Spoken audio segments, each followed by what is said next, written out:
একটি গ্রামে গরিব দম্পতি বাস করত। একদিন মানিকের স্ত্রী বলতে থাকে, আল্লাহ আমাদের দিকে কোন দিন যে মুখ তুলে তাকাবে সেই দিন এই কষ্ট থেকে মুক্তি পাব। তারপর তার স্বামী মানিক নামাজ শেষ করে ঘরে ফিরে আসে।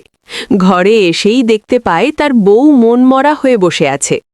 কি গো, মনমরা হয়ে বসে আছো কেন? কি হয়েছে তোমার? তারপর তার বউ উত্তর দেয়, কি আর হবে গো, আজ আর নতুন কি, এই অভাবের সংসারে অভাবের কারণেই তো সবসময় মনমরা হয়ে বসে থাকতে হয়। আরে বউ, চিন্তা করো না, আমি একজনের সাথে কথা বলেছি। তারা তাদের মাদ্রাসায় আমাকে একটা চাকরি দিবে। তারপর আর আমাদের কোনো কষ্ট থাকবে না। মানিক বাড়ি থেকে বের হয়ে জঙ্গলের রাস্তা দিয়ে যেই লোকটি তাকে মাদ্রাসার চাকরি দিতে চেয়েছিল তার বাড়িতে সে চলে যায়। মানিক বাড়ির উঠোনে গিয়ে দেখতে পায় লোকটি চেয়ারে বসে আছে।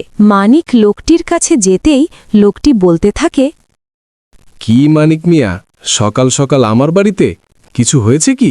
সভাপতি সাহেব, আপনি তো আপনার মাদ্রাসায় আমাকে একটা চাকরি দিতে চেয়েছিলেন। আমি সেই চাকরির জন্যই এসেছি আপনার কাছে। হে মানিক, আমি তো তোমাকে চাকরি দিতে চেয়েছিলাম, কিন্তু হয়েছে কি, মাদ্রাসার কমিটির লোকজন একজন শিক্ষকের নিয়োগ করেছে, তাই এখন তোমার চাকরিটা আমি দিতে পারছি না। পরবর্তী সময়ে যদি মাদ্রাসায় শিক্ষক লাগে তখন তোমাকে আমি চাকরি দিব, আমি প্রমিস করলাম। সভাপতির কাছে এরকম কথা শুনে মানিক দুঃখী হয়ে বাড়ি চলে যায়। মানিক দুঃখী হয়ে জঙ্গল দিয়ে হাঁটতে হাঁটতে তার বাড়িতে যাচ্ছিল।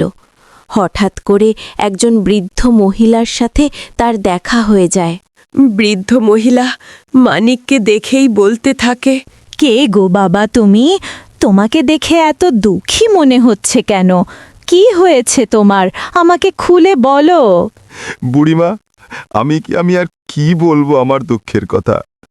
আমার অভাবের সংসারে নুন আনতে পান্তা ফোরায়। আমি একটা চাকরির খুঁজে গিয়েছিলাম সভাপতির বাড়িতে, কিন্তু সেই চাকরিটাও আমার হলো না। বাবা, তুই দুঃখ করিস না, বাড়িতে চলে যা।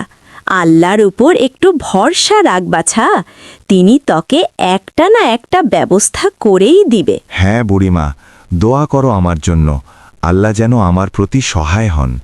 বুড়িমা, সাবধানে বাড়িতে যেও, আমিও চলে যাচ্ছি। বুড়িমার সাথে কথা শেষ করে মানিক বাড়িতে চলে যায়। বন্ধুরা, আজকের মতো এইখানেই গল্পটি শেষ হয়ে গেল।